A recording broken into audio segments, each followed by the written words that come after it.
கர்த்தருடைய பரிசுத்த நாமத்துக்கு மகிமை உண்டாகட்டும். இன்னைக்கான தேவனுடைய வசனம் 28ஆம் அதிகாரம் ஆதியாகமத்துல வசனம் 15. நான் உன்னோட இருந்து நீ போகிற இடத்திலெல்லாம் உன்னை காத்து இந்த தேசத்துக்கு உன்னை திரும்பி வர பண்ணுவேன். நான் உனக்கு சொன்னதை செய்யும் அளவும் உன்னை கைவிடுவதில்லை என்றார். ஹல்லேலூயா. நமக்கு ஒரு கைவிடாத ஒரு தெய்வம் இருக்கிற வரைக்கும் நம்ம எவ்வளவு தைரியமா இருக்கலாம் பாருங்களேன். ஆனாலும் நமக்கு அது தெரிஞ்சும் கூட நம்ம ரொம்ப மனது நொந்து மனது சோர்வடைந்து போயிடுறோம் சில நேரங்கள்ல. நம்ம தேவையே இல்லை. அதுக்காக தான் அவர் சொல்றாரு, எப்பொழுதும் சந்தோஷமா இருங்க கர்த்தருக்குள்ளன்னு சொல்றாரு. இதெல்லாம் it's a part of life. இதெல்லாம் வரும் போகும்.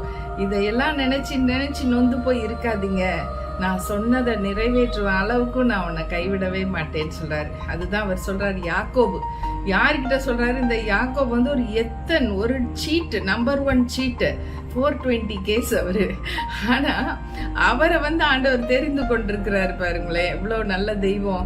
அவர் உன் பேரை நான் இஸ்ரேலா மாத்தி உன்னோட சந்ததியில வரக்கூடிய அந்த 12 கோத்திரங்களையும் இஸ்ரவேல் கோத்திரங்களாக நிலைநிறுத்துவேன்.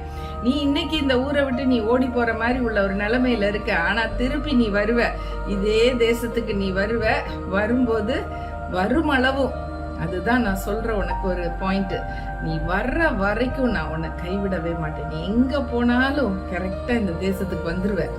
அது என்னோட சித்தம் அப்படின்னு ஆண்டவர் சொல்றாரு பாருங்க. இது மாதிரிதான் ஆண்டவருக்கு தெரியும் அவருடைய சித்தம் நம்ம மேல என்ன இருக்குன்னு. நமக்கு தெரியாது. நம்ம இன்னைக்கு நமக்கு நாளைக்கு என்ன நடக்க போகுதுன்னே நமக்கு தெரியாது. இன்னொரு 10 நிமிஷத்துல என்ன நடக்க போகுதுன்னு தெரியாது. ஆனா ஆண்டவருக்கு எல்லாமே தெரியும். From the end to the beginning தெரியும் அவருக்கு. Not from the beginning to the end, from the end to the beginning அவருக்கு தெரியும். அதனால அவர் சொல்றாரு, நீ இது நீ இப்ப தனியா போற, ஒத்தையில போற, உனக்கு ஒண்ணுமே இல்லை உங்ககிட்ட, ஒரு கோலும் ஒரு தடியும் எடுத்துட்டு போற. ஆனா நீ ரிட்டர்ன்ல வரும் பொழுது 2 பரிவாரங்களோட வருவ. ஒரு பெரிய கிரௌடு, நிறைய சொத்து சொகத்தோட நீ திரும்பி வர போற. அதை இவர் இப்ப சொல்லல. இவர் இப்ப என்ன சொல்றாரு? நீ இந்த தேசத்துக்கு திரும்பி வருவேன்னு தான் சொல்றாரு. நீ தேசத்துக்கு நீ திரும்பி வர்ற வரைக்கும் நான் உன்னை கைவிட மாட்டேன் அப்படின்னு சொல்றாரு. அப்ப அவர் தூர தேசத்துக்கு போறாரு. அங்க போயிட்டு நிறைய கஷ்டப்படுறாரு, துன்பப்படுறாரு, எல்லாமே நடக்குது. ஆனாலும் திரும்பி வரும் பொழுது 2 பரிவாரங்களோட திரும்பி வர்றாரு. ரொம்ப சந்தோஷமா திரும்பி வர்றாரு. ஆண்டவர் கைவிடவே இல்லை. அவர் சொன்னது போலவே அவர் கைவிடல. இன்னைக்கு நம்மளும் கூட இம்மட்டும் வந்திருக்கோம் பாருங்க. இந்த வயசு வரைக்கும் நம்ம வந்திருக்கோம்னு சொன்னா அது தேவனுடைய சுத்த கிருபை, அவருடைய திட்டம். சில டைம்ல நானும் என் ஹஸ்பண்டும் போய் கார்ல உட்காந்துருப்போம். நான் முதல்ல போய் உட்காந்துருவேன். உட்காந்துட்டா எனக்கு ஒரு டிஸ்டர்பன்ஸ் இருக்கும் பாருங்க ஸ்பிரிட்ல. போக வேண்டாம், இப்ப நம்ம போகணும்னு நினைக்கிற இடத்துக்கு போகக்கூடாது அப்படின்னு நினைச்சிட்டு இருப்பேன். அவரும் உட்காந்துருவாரு. அடுத்து காரை ஸ்டார்ட் பண்ணி கிளம்பி போக வேண்டியதான். நான் சொல்லாம இருக்க முடியாது. எனக்கு சொல்லிடுவேன், இன்னைக்கு எனக்கு ஒரு மாதிரி இருக்கே, மனசு நல்லா இல்லையே. அப்ப அவர் சொல்றாரு, எனக்கும் அப்படிதான் இருக்கு, வா 2 பேரும் வீட்டுக்குள்ள போயிடலான்னு சொல்லிட்டு டக்குன்னு காரை ஆஃப் பண்ணிட்டு வீட்டுக்கு போயிடுவோம். சோ இது ஆண்டவர் சில இடங்களுக்கு போன்னு விடுறாரு, சில இடங்களுக்கு போகாதன்னு சொல்றாரு. சில நாடுகளுக்கு நாங்க போகணும்னு நாங்க நினைப்போம். அப்படி அந்த நாட்டுக்கு போகவே விட மாட்டாரு பாருங்க. அது அவரோட சித்தம் கிடையாது. அங்க போனா அடி கொத்த எல்லாம் வாங்கிட்டு தான் வருவோம். அதனால அவர் போக விட மாட்டேங்கிறாரு. அப்ப அவருடைய சித்தங்கிறது ஒரு நல்ல சித்தம். அவருக்கு தெரியும் எது எது நமக்கு நல்லது கிடைக்கணும் அப்படின்னு சொல்லிட்டு. ஒரு எத்தனை இருந்த யாக்கோபுக்கு ஆண்டவர் இவ்வளவு சலுகைகள் கொடுத்தாருன்னா, நீங்களும் நானும் இன்னைக்கு எத்தனை இல்ல கர்த்தருடைய பிள்ளையா இருக்கும். அப்ப நம்மளுடைய சலுகைகள் எவ்வளவா இருக்கும் பாருங்க. இன்னைக்கு நம்ம சிலுவையை சுமந்துகிட்டு இருக்கலாம். ஆனா ஆண்டவர் அதை சுமந்தனாலதான் உனக்கு இந்த எக்ஸ்பீரியன்ஸ் கிடைச்சிச்சு பாருங்க. எனக்கும் நிறைய சிலுவையை நான் சுமந்திருக்கேன். அதனால இன்னைக்கு நான் என்னை ஒரு ஊழியக்காரியா அவர் எஸ்டாப்ளிஷ் பண்ணிட்டாரு பாருங்களேன். எனக்கு தெரியுமா நான் ஊழியக்காரி ஆக போறேன்ட்டு? தெரியவே தெரியாது. 2004 ஆனோடனே கரெக்டா எனக்கு அபிஷேகம் கிடைக்குது. அந்நிய பாஷை வரத்தோட எனக்கு சில வரங்களை கொடுக்குறாரு, ஹீலிங் கிஃப்ட் கொடுக்குறாரு. இதெல்லாம் நானாவா தெரிஞ்சுக்கிட்டேன்? நான் எந்த காலேஜ்ல போயிட்டு அந்நிய பாஷையை படிச்சுட்டு வந்தேன்னா, எந்த யூனிவர்சிட்டிக்கும் போய் ஆவியானவர் என்ன ஃபீல் பண்ணாரு. அப்ப அவருடைய சித்தம் என்னன்னா, நான் என்னுடைய ஜீவன் இருக்கிற வரைக்கும் நான் ஒரு ஊழியக்காரியா தான் இருக்கணும். அல்லேலூயா. நான் காலேஜ் ப்ரொஃபஸரா இருக்கலாம், ஆனாலும் கூட அவர் வந்து அது கூட ஒரு டைம் இருக்கு பாருங்க, 58 வயசானோடனே போயிட்டு வான்னு சொல்லி அனுப்பிச்சு விட்டாங்க. ஆனா ஊழியத்துக்கு வந்து ரிட்டையர்மெண்ட்டே கிடையாது. நம்ம எப்ப வேணாலும் எந்த டைம் ஆனாலும் ஆண்டவருக்கு நம்ம ஊழியம் செய்ய ரெடியா இருக்கணும். அவைலபிலிட்டியை தான் அவர் பாக்குறாரு.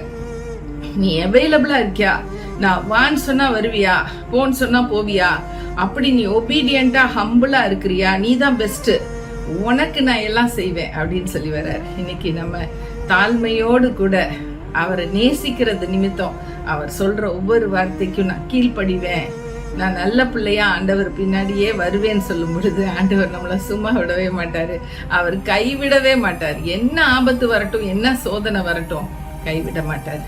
பாருங்க, இந்த யாக்கோபு அந்த ஊரை விட்டு எதுக்கு போறாருன்னா, அவங்க அண்ணனை வந்து 2 காரியத்துல ஏமாத்திட்டாரு. வந்து ஒரு புத்திர ஸ்வீகாரத்தின் அந்த சொத்து சொகம்லாம் அந்த மூத்த பிள்ளைக்கு தான் கொடுக்கணும். இஸ்ரவேல் கோத்திரத்துல அப்படிதான் உண்டு. அத ஒரு கூளை காட்டி, ஒரு சிகப்பு கலர் கூளை காட்டி அந்த கூளை கொடுத்துட்டு அதுக்கு பதிலாக இதை கொடுன்னு சொல்லி பேட்டர் பண்ணிக்குவாங்க. அதுலயும் அண்ணன் வந்து சாக தேடி கிடக்குறேன், இந்த கூளை எனக்கு குடுடா குடிக்கிறதுக்குன்னு சொல்லும்போது, நீ எனக்கு அந்த அந்த பங்கை எனக்கு கொடுக்குறியா, அந்த சொந்தத்தை, அந்த ஃபர்ஸ்ட் பார்ன் ரைட்டு, அதை எனக்கு நீ கொடுக்குறேன்னா நான் இதை உனக்கு கொடுக்குறேன்னு சொல்லி அப்பவே ஒரு ஏமாத்து வேலை நடந்துருச்சு. அடுத்து அவங்க அப்பா ஆகுற நிலைமையில இவன் போய் அங்க இருந்துட்டு அண்ணே மாதிரியே ஒரு வேஷம் போட்டு, அதுக்கு அவங்க அம்மாவும் உடந்த எல்லாம் இருந்து ஒரு டிராமா நடிச்சு கடைசியில ஏசாவுக்கு போக வேண்டிய ஆசீர்வாதம் யாக்கோபுக்கு வந்துருச்சு. அதுலயும் ஏமாற்று. ஸோ ஏசாவுக்கெல்லாம் ரொம்ப கோவம், அவனை கொல்லணும்னு இருப்பாங்க. அப்படி கொன்றுவாரோங்க சொல்லிட்டு தான் யாக்கோபை வந்து வீட்டை விட்டே கிளம்பி நீ மாமா வீட்டில் போய் இருந்துக்கோன்னு சொல்றாங்க. அப்பதான் இவர் வெளியில வந்து இருட்டில் ஒரு கல்லை வச்சு, தலையில கல்லை வச்சு படுத்து தூங்கும்போது ஒரு சொப்பனம் பார்க்குறாரு. ஏனியில ஏறுறதும் இறங்குறதுமா தூதர்கள் இருக்கிறாங்க. அதையெல்லாம் பார்த்துட்டு அதுக்கப்புறம் ஆண்டவருடைய வார்த்தை கேட்குது, நீ போ, நான் உன்னோட இருப்பேன், நீ இந்த தேசத்துக்கு திருப்பி வருவ, அது வரைக்கும் நான் உன்னை கைவிட மாட்டேன்னு ஆண்டவர் சொல்றாரு. ஹல்லேலூயா. எப்ப நம்ம நொறுக்கப்பட்டு, ஒடுக்கப்பட்டு, ரிஜெக்ட் பண்ணப்பட்டு, நம்ம காரி துப்பப்பட்டு இந்த மாதிரி ஒரு மோசடியான ஒரு நேரத்துல நம்ம கடந்து போறோமோ, அப்ப கர்த்தர் நம்ம பக்கத்துல வந்துருவார். கர்த்தர் தூரத்துல எங்கேயோ இல்ல, நம்ம பக்கத்துல வந்து நம்மளோட வந்து துணை நிற்பார், நமக்கு உதவி சொல்லுவார், உதவி செய்வார், உதவி கரத்தை நீட்டுவாரு, நமக்கு ஆறுதலான வார்த்தைகள் அவர் நிச்சயமா சொல்லுவார். இந்த மாதிரி உள்ள எக்ஸ்பீரியன்ஸ் உங்களுக்கு இருக்கா? கர்த்தருக்கு ஸ்தோத்திரம். இந்த மாதிரி பாடுகளுக்குள்ள போயிட்டு இருந்தா கூட நீங்க அதை பெருசா ரொம்ப மனசுக்குள்ள கொண்டு போய் வச்சு ரொம்ப கவலைப்பட்டுட்டு இருக்காங்க. இயேசுன்னு ஒருத்தர் இருக்காரு, அவர் வந்து குழியில இருக்கவனை தூக்கி கோபுரத்துல வைக்கிறவரு. கர்த்தருக்கு ஸ்தோத்திரம். நன்றி ஆண்டவரே. இந்த வேலையிலும் அப்பா யாக்கோபுக்கு நீங்க சொன்ன அந்த வார்த்தையை நினைவு கூர்ந்து நாங்க இந்த நேரத்துல ஆண்டவரே எப்படிப்பட்ட ஒரு நொறுக்கப்பட்ட ஒரு நிலைமையில நாங்க இருந்தாலும் நீங்க கைவிட மாட்டேன்னு சொல்லிட்டீங்க, நீ திருப்பி இந்த தேசத்துக்கு வருவ, நான் உன்னோட இருப்பேன்னு சொல்லியிருக்கீங்கப்பா. இப்படிப்பட்ட ப்ராமிசஸ் நீங்க கொடுத்து உங்களுடைய பிள்ளைகளை தூக்கி எடுக்கிறீங்கப்பா, குழியில இருந்து தூக்கி எடுக்கிறீங்க ராஜா. அப்பா உமக்கு நன்றி.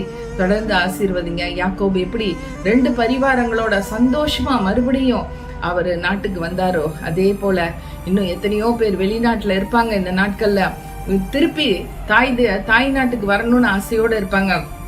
கர்த்தர் கூட்டிட்டு வாங்க. யாக்கோபை 2 பரிவாரத்தோட கூட்டிட்டு வந்தீங்கல்ல, அது போல ஆசீர்வாதங்களோட உங்களுடைய பிள்ளைகளை மறுபடியும் தாய் நாட்டுக்கு கூட்டிட்டு வாங்கப்பா. ஆசீர்வதிங்க. அவங்க பட்ட பாடுகளுக்கு அவங்க சந்தோஷத்தை அனுபவிக்கணும் ராஜா. ஆசீர்வதிங்கப்பா. இயேசுவின் நாமத்தில் பிதாவே. ஆமென், ஆமென்.